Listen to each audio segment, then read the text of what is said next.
So, I really like this movie.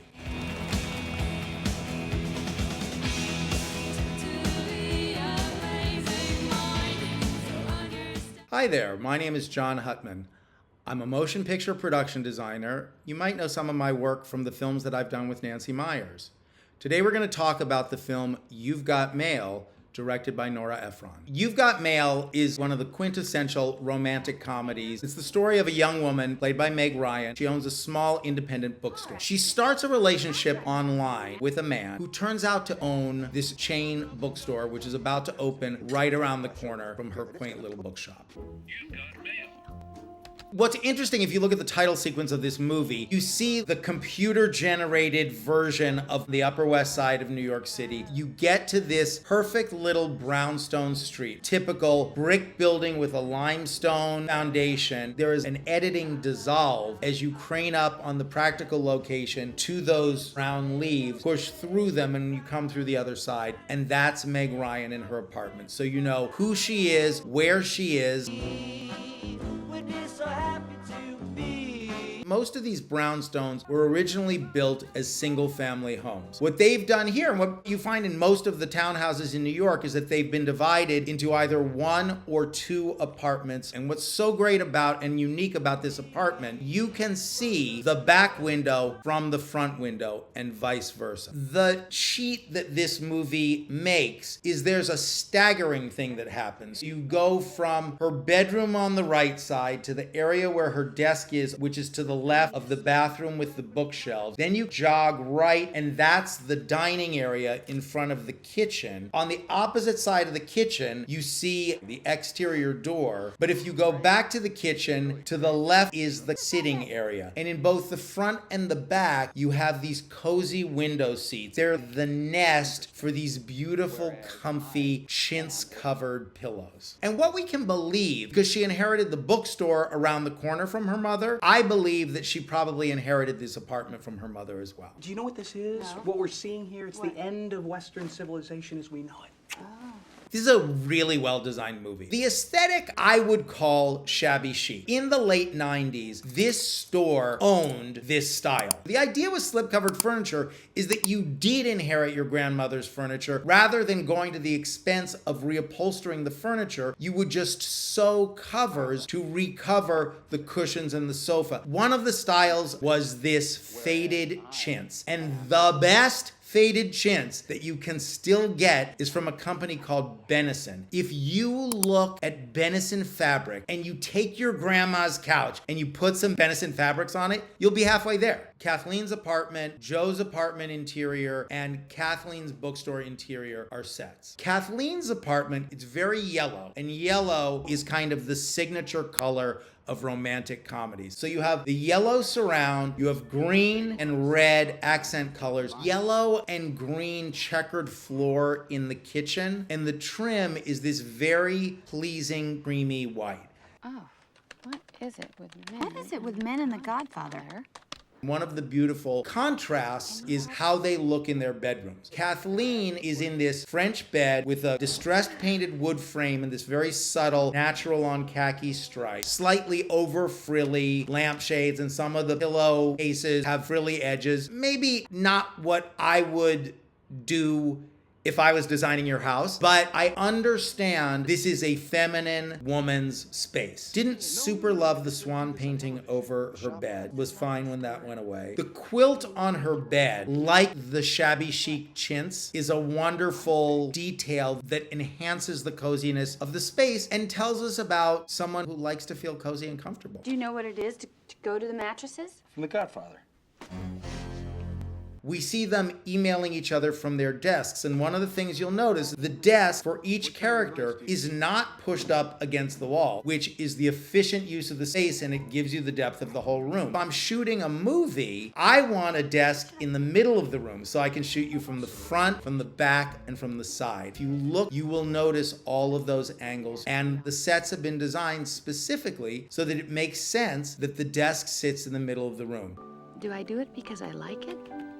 Or because I haven't been brave? The kitchen is definitely an older kitchen. These are the cabinets that would have been built 1920s. In the 90s, there was a real popularity of this shabby chic retro style. The checkerboard pastel floors were a common element. I will admit, in my house, which is a cabin that was built in the 1930s and remodeled probably in the 90s, has a red and white checkered floor in the kitchen and original cabinetry. What I see is someone who values preservation, but I also love that for the character. Because remember, in an original townhouse, which belonged all to one family, the original kitchen would be in the basement. Parlor in the front, library or study in the center, and then dining room in the back, with big pocket doors that would slide open. Not only are there no doors, there are no dividing walls, except for the French doors onto the kitchen, which remain open, and of course the bathroom has a door, and then you have a door to the apartment. Once they divided these townhomes into separate floors, each floor you had to carve out the space to have a bathroom and a kitchen. My sense architecturally is that those lower French doors belong to whenever that remodel happened. Now they feel period to us, but they feel like a later period than the architecture of the building. I'd really appreciate it if you would just go away.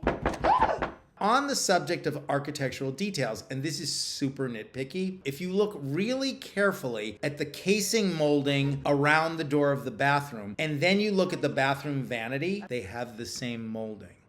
That would not have happened. The casing should be original to the house. The vanity would have been added later. The molding detail, which is very ornate and heavy, feels like it matches the architecture of the building. As I say that, I'm contradicting myself because originally there wouldn't have been a bathroom there. The vanity could have been still period, but like the kitchen, a little simpler 1920s style, if you're being nitpicky. Oh, I love the stained glass in the apartment. The window next to the door to the hallway in Kathleen's apartment, they've made a real effort to incorporate original architectural details. You'll notice the wainscot and the moldings and the bookshelf, but the stained glass is just this sweet, rich, classic detail that lets you know not only are you in a historic building, that whoever lives in this apartment values history.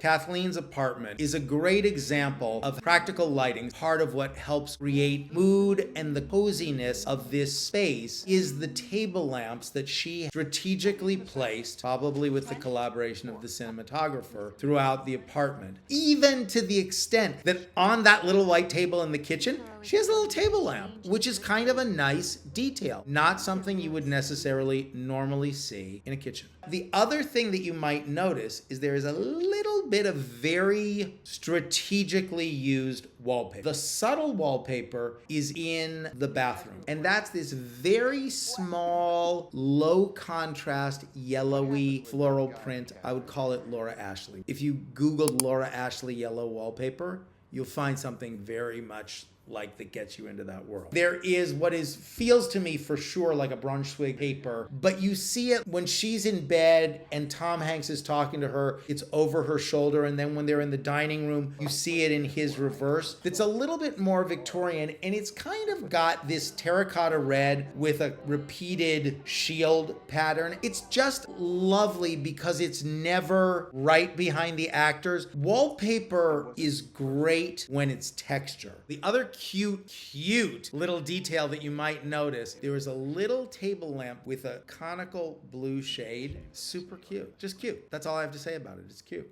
I don't actually know him.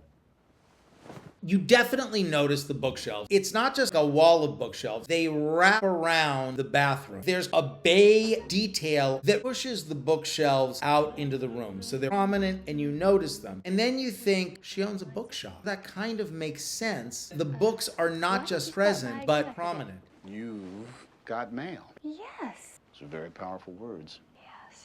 When she breaks up with her boyfriend and closes her store, she moves her bed so it's no longer flat against the wall. She moves it into the corner. This is such a smart collaborative move between the screenwriter and director, Nora Ephron, and the production designer, Dan Davis, and the set decorator. It gives her and the audience a new start. Part of her, by moving the bed to the corner, feels like she wants to be a little more outward facing. She also moves her desk in the front window, but not looking out, looking in. That choice is doing two things. It's in a way more introspective. She's looking into the space that is hers. But for the camera, which is shooting her from the inside looking out, we get to see her as more of a part of the exterior world. Those two gestures of moving the bed and moving the desk begin to suggest the act of creating space for someone else in her life. May I ask who you are? Kathleen Kelly, I own this store. You don't really get to the sitting area until the end. Kathleen is on the couch surrounded by these comfy, chintzy pillows, and it just feels like this is where she wants to be. This home for her is kind of what everybody wants, which is a place where they can feel comfortable, safe, protected.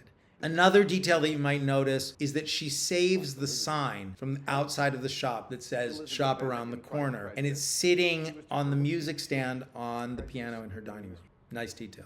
You wrote her letters? Oh, mail. That was called mail. One of the things that the production designer had to think about was not just Kathleen in isolation and Joe in isolation, but how do these two characters and their two homes interact? First time we see Joe, he's in his kitchen, which has a black and white floor, black countertops. He's got this black fancy cappuccino machine. Joe's world has this warm, more masculine beige walls, black contrast. Books are an important part of his life too, but it's a commodity. He can store them in the background. Joe's bed, his headboard is suede, maybe velvet, double row of nail heads around the bed. A little more earthy, masculine colors and a little more architectural. And he's got these two lamps, which are super architectural. Conical shades on these conical bases, but Joe Fox is definitely a wall switch hand lighting guy. And I have to admit, I'm kind of a default wall switch can lighting guy. No, he would never do anything that prosaic.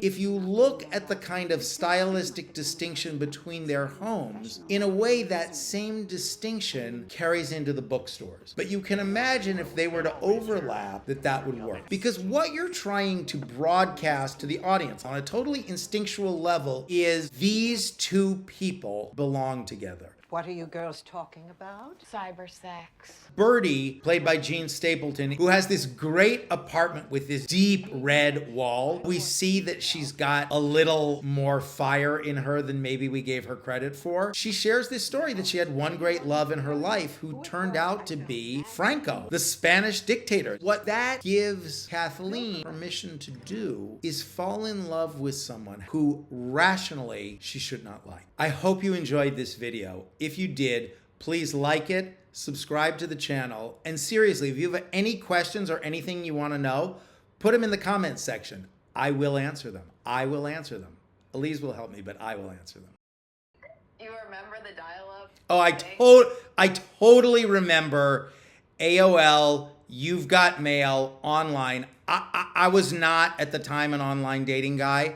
I was married in 1998.